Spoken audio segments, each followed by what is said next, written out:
On évoque aujourd'hui sur Radio Sud Grésivaudan les 1 an des Gilets jaunes. Ce sera ce week-end prochain. On en parle aujourd'hui ici au rond-point de Saint-Sauveur en compagnie de Lucille. Bonjour. Bonjour. Et de Sandrine. Bonjour. Bonjour. Alors toutes les deux, vous êtes Gilets jaunes depuis la première heure. Tout à fait. Lucille également. Bah écoutez, si c'est pas la première heure, ça devait être en tout cas le premier mois, parce que bon, effectivement, ça faisait déjà une année que je trouvais que les choses ne tournaient pas très rond, et que un jour, j'ai vu des gens sur le rond-point et que je m'y suis arrêtée. Et c'était au mois de novembre. Alors je me rappelle plus exactement, mais à cette époque, on était là tous les jours. Donc en fait, si c'était pas le 16, c'était peut-être le 20 mais enfin bon voilà. Alors ça a été quoi le déclic ? Alors moi, ça va peut-être en surprendre beaucoup. Mais en 2018, il y a une loi qui est sortie pour une obligation vaccinale, c'est-à-dire pour tout le monde à la même enseigne. C'est pas se faire vacciner pour la fièvre jaune pour aller dans un pays. Non, c'était tout le monde, tous les enfants de moins de 2 ans. Et j'ai été un petit peu surprise et je me disais que mais quand même c'était énorme quoi. Alors j'ai commencé à me renseigner et j'ai commencé à voir ce qui se passait et à voir des méfaits par exemple de l'aluminium qui sont prouvés scientifiquement, et à un moment je me suis dit mais où on va comme ça, y compris vacciner des enfants d'hépatite B qui ont 2 ans alors que c'est une maladie sexuellement transmissible et que le vaccin il perd son effet au bout de moins de 10 ans. Enfin des choses dont on ne parle pas malheureusement dans les grands médias. On perdait même la possession de notre propre corps. Et donc il y avait ce mouvement des Gilets jaunes qui au départ est parti au sujet des taxes, mais pas de façon anodine quand même, parce que c'était des taxes qui venaient suite parce que soi-disant c'était pour nous faire payer plus de taxes pour l'écologie. Je ne sais pas si vous imaginez la perversion. Donc, d'un seul coup, c'était un petit peu trop pour moi tout ça. Et quand j'ai vu des personnes qui étaient au rond-point, je m'y suis arrêtée. Voilà. Et vous Sandrine, alors qu'est-ce qui vous fait vous mobiliser le 17 novembre 2018 ? Alors moi, le déclic, en fait, c'est une mobilisation que j'attendais depuis déjà un certain nombre d'années. Parce que depuis un certain nombre d'années, je trouve que la société dans laquelle on vit est de plus en plus individualiste, donne la part belle aux multinationales qui considèrent l'être humain comme une marchandise remplaçable. Et c'est quelque chose qui ne me plaisait absolument pas. Donc quand j'ai vu le 17 novembre autant de gens mobilisés dans la rue, je me suis dit c'est génial, enfin les gens se réveillent. Enfin les gens prennent conscience qu'il y a peut-être une autre société à former, à construire tous ensemble, en remettant l'être humain au centre de tout, et non plus uniquement le fric. Alors après, il faut la garder cette motivation 1 an plus tard. Il faut encore être là au froid, au chaud aussi, parce qu'il y a eu des périodes de canicule également, il n'y a pas que le froid. Comment on se la maintient ? Alors bien sûr, vous êtes entre vous, on se soutient, mais hormis ça, intellectuellement. D'abord, si vous voulez, il faut être clair. On est moins nombreux. Donc, qu'est-ce qui s'est passé ? C'est que si on est encore là, c'est qu'on a dépassé, l'intérêt individuel. Au départ, c'est vrai qu'il y a des gens qui s'arrêtaient parce que mon voisin fait ci ou ce truc-là me plaît pas. Tous ces gens-là ont disparu petit à petit.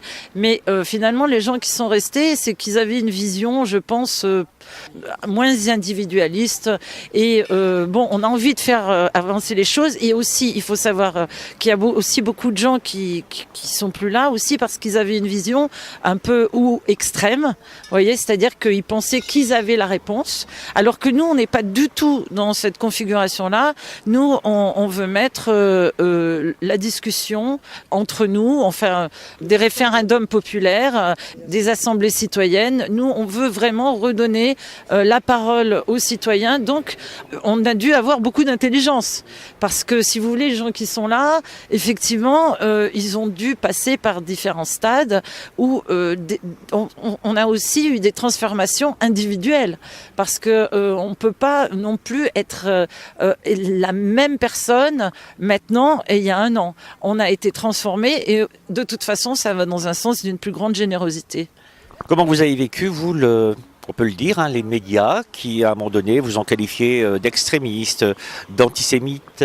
On a très vite identifié que ces manœuvres n'étaient pas tellement pour nous, mais beaucoup plus pour le public lambda, afin de les détourner justement du mouvement des Gilets jaunes.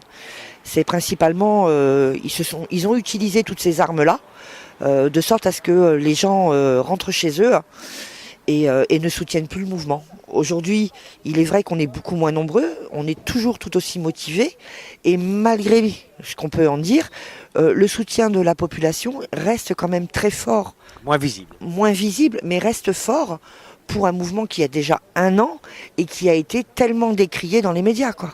Alors 1 an plus tard, non seulement on a envie de le dire que le gouvernement n'a pas apaisé les choses, en plus elle continue aujourd'hui à instaurer la retraite à points, des taxes également, la réforme du chômage. Donc c'est-à-dire que finalement 1 an plus tard, rien n'a changé. Alors là, vous parlez d'un sujet qui est brûlant, hein, la retraite à points. Et d'ailleurs, je peux vous en parler parce que j'ai assisté à une réunion qui était faite par des Gilets jaunes de Grenoble ou Crolles hier soir. Et ce qui était très très intéressant, c'est contrairement à ce qu'on veut nous faire croire, il y a pas mal de gens, si vous voulez, qui qui s'en sortent dans la vie, c'est-à-dire, on va dire en gros des gens qui ont une retraite de plus de 2000 € et qui donc se sont un peu désolidarisés du mouvement. Alors j'ai une mauvaise nouvelle pour eux, c'est que même des gens qui gagnent jusqu'à 4000 € de retraite par mois, eh bien il faut aussi qu'ils se rendent compte que maintenant avec la retraite à points, contrairement à ce qu'on voudrait leur faire croire, eh bien leur retraite sera divisée pratiquement de moitié. Alors l'année dernière, quand ce mouvement est parti, il y avait la hausse de l'essence, du gasoil qui était là. 1 an plus tard, il y a eu de nouvelles réformes qui vont encore empiéter sur le pouvoir d'achat. Et il y a moins de mobilisation, il y a quelque chose d'étrange là. Est-ce que les gens finalement se disent, de toute évidence, ce sera fichu ? Les gens sont sortis effectivement en protestant contre la taxe supplémentaire qui voulait être mise sur les carburants. Je ne suis pas certaine que ce soit uniquement dans la mesure sur le pouvoir d'achat, mais surtout parce que cette taxe, elle était totalement injuste.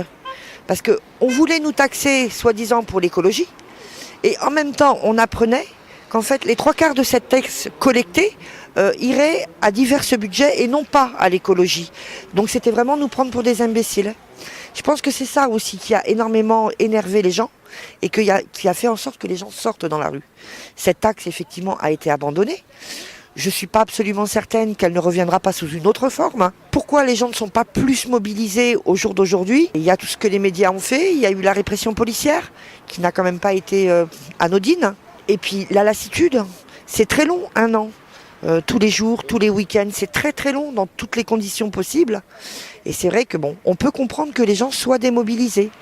Après, ce qu'on espère, c'est que le 17 novembre, sachant que c'est l'anniversaire du mouvement, les gens fassent l'effort de montrer à ce gouvernement que malgré tout, même s'ils ne sont pas dans la rue tous les jours, ils sont malgré tout toujours là, toujours en colère et toujours pas dupes de ce que nous fait ce gouvernement. Le référendum d'initiative citoyenne, c'est toujours le cheval de bataille. Le RIC, donc c'est un modèle qui est assez complexe, qui ne fait pas l'unanimité, il faut quand même le savoir, chez les Gilets jaunes, mais qui en lui-même, disons, une vision qui est extrêmement, qui nous correspond, hein, parce que si vous voulez, on ne veut pas continuer à donner le pouvoir à des personnes qui l'usurpent. C'est-à-dire voter pour quelqu'un et qu'ensuite il fasse pas le boulot et grâce au RIC ça pourrait être le cas. Donc évidemment en France ils ne veulent pas en entendre parler. Mais effectivement c'est quelque chose qu'il faut travailler. Il y a des personnes par exemple la Suisse l'a mis en place. Il faut savoir qu'il y a quand même des lobbyistes aussi qui utilisent le RIC en faisant des propagandes. Donc de toute façon, le problème, il se pose toujours. Hein. Comment est-ce qu'on prend nos décisions ? Le problème, c'est que maintenant, finalement, on peut plus être idiot. On peut plus dire on fait confiance ou moi par exemple pour les vaccins, si j'avais pas fait des recherches, des études internationales, des recherches très très sérieuses, j'en saurais toujours pas plus. Je me dirais oui, je fais confiance comme on fait confiance à une religion, on fait confiance à un gouvernement qui fait bien pour nous. Maintenant, malheureusement, on nous demande plus. On nous demande d'aller chercher l'information parce qu'on sait qu'on va nous donner l'information qui va arranger les 1%, enfin les gens, disons, qui détiennent le pouvoir pour l'instant. Donc si chaque personne ne fait pas l'effort d'aller chercher l'information, elle ne viendra pas à vous, de toute façon. Alors on rentre un petit peu dans le cœur du sujet. Pourquoi nous sommes aussi avec vous aujourd'hui? C'est tout simplement que il y a les 1 an qui arrivent et à cet effet, vous allez mettre en place des choses un peu différentes de ces derniers week-ends. Bien évidemment, il faut de la mobilisation. Tout à fait. Alors ce sera, je le dis, le 16 et 17, 2 jours de mobilisation. Le 16 et le 17. Alors déjà, on a le 16, dans la journée, on a un mouvement départemental qui a été organisé. Donc ça sera le 16 novembre, place Victor Hugo à Grenoble. Là, vous irez là-bas? On ira là-bas, tout à fait. Donc il n'y aura rien ce jour-là sur Saint-Marcelin, Saint-Sauveur? Alors il y aura certainement un petit groupe qui restera quand même sur Saint-Sauveur parce que c'est notre territoire. Mais effectivement, on ira en majorité, on ira sur Grenoble puisque c'est une réunion un mouvement départemental qu'on a organisé en convergence avec différents syndicats. Donc c'est un petit peu un avant. Du coup, il y a des syndicats qui se joignent à vous alors? Tout à fait. C'est un petit peu, si vous voulez, un galop d'essai pour le 5 décembre. Oui. Donc ça sera le 16 novembre après-midi à Grenoble. Ensuite, le 16 novembre au soir, nous allons tirer un feu d'artifice là sur notre rond-point, donc à Saint-Sauveur. Et le 17 novembre, nous serons sur le rond-point de Leclerc. Alors vous avez prévenu, je pense à la gendarmerie par exemple, concernant les feux d'artifice? Toujours pas. On en a déjà tiré ici plusieurs, mais vous savez, c'est pas des grands feux. C'est pas un effet qui risque de brûler bricot. On n'a pas les moyens non plus. On n'a pas les moyens. Puis bon, jusqu'à maintenant, depuis 1 an qu'on est là, on a organisé un certain nombre de manifestations là sur ce parking. La gendarmerie de Saint-Marcelin sait très bien que nous sommes des gens responsables, que nous faisons attention, aussi bien à notre sécurité que la sécurité des usagers et de la route et des piétons, et on n'a jamais eu de problème. Oui, et puis clairement, on serait pas là au bout d'1 an si on avait posé des problèmes à qui que ce soit. On a été extrêmement respectueux du voisinage, y compris de nettoyer le terrain. Voyez, ici le soir, il n'y a plus rien. Donc voilà, tout se passe très très bien avec les autorités de ce côté-là.